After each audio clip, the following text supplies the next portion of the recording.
So the next participant is Medha Dattu with batch number 36. Medha, the stage is all yours. All the best. Hello. Hello. Good afternoon, everyone. Myself, Medha Dattu from BSc Nursing PPC. আজ আমি যে কবিতাটা আপনাদের সামনে উপস্থাপন করব, এই কবিতাটা কবি সব্যসাচী দেব লিখেছিলেন 70-এর দশকে। মূলত নারী নির্যাতন, নারীর মর্যাদাহীনতার প্রেক্ষিতে এই কবিতাটা রচিত হয়েছিল।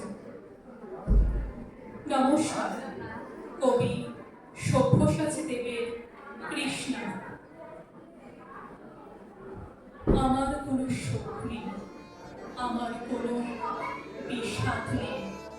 হে গুরুবিদ্ধগণ, আপনাদের নীরবতায় আমার কোনো ভোগ নেই। পিতামহ ভীষ্ম, ক্ষমা করবে। আপনাকে প্রণতি জানাবার স্থিরতা আজ আজ নেই। আর কর্ণ, তোমার জন্য ঘৃণাও বড় বেশি মনে হয়। আর হে আমার পঞ্চস্বামী, আর্যাবর্ত বিজয়ী বীর শ্রেষ্ঠ অর্জুন, শক্তিমান ভীম, নকুল, সহদেব, আর আপনি ধর্মপুত্র, আপনারা আমার কৃতজ্ঞ অভিবাদন গ্রহণ করুন।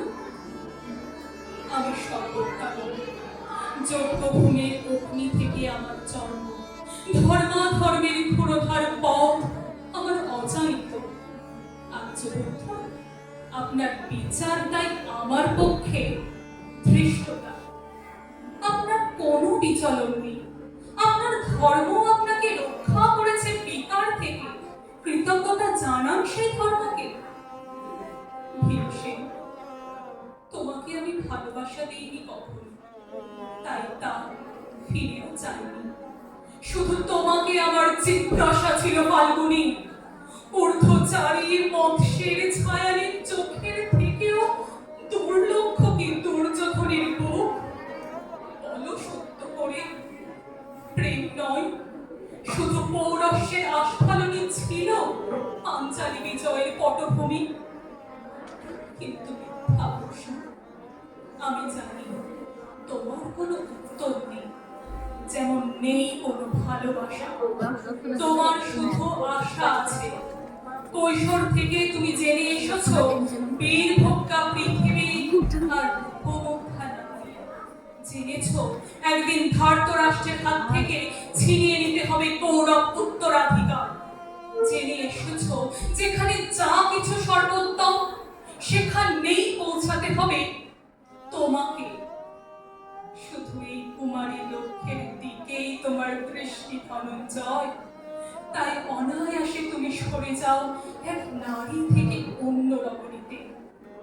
তোমার পূর্বপুরুষেরা যেমন একদা এক তৃণ প্রান্তরকে নিঃশেষ করে চলে যেতেন পরান্তরে। এই দ্রুত সভায় দাঁড়িয়ে জানতে হলো নারী শুধু কয়েক প্রহরের বিলাস সঙ্গী। মণিময় হার, শত সহস্র তরুণী দাসী, দান্ত মাতঙ্গ, গন্ধর্ব প্রেরিত অশ্বযুদ্ধ, আর আমি পাণ্ডুপুত্র বধূ।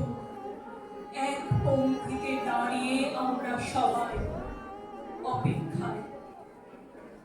পিতৃগৃহে যেমন দেখেছিলাম আহারিণীরা দূর গ্রাম থেকে নিয়ে আসে তাদের পসরা, আর তার উপর ঝুঁকে পড়ে লুব্ধ ক্রেতার দল।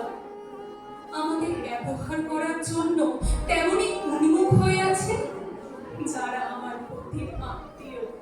আর আমাকে আমাদের বিলিয়ে দিচ্ছে যারা, তারা আমার পঞ্চস্বামী। বিবাহের মঙ্গলসূত্র হাতে বেঁধে যারা একদিন আমার উপর নিয়ম সিদ্ধ করেছিলেন তাদের অধিকার।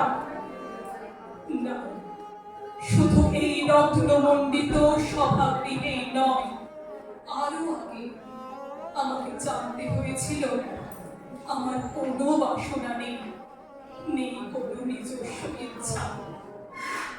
অর্জুন প্রথম দেখার পরে ব্যাকুল বাহু টেনে নিত আমাকে নয়, অন্য কোনো যুবতীকে। বাড়ি বাড়ি আমাকে সন্তানবতী করেছে পুরুষ।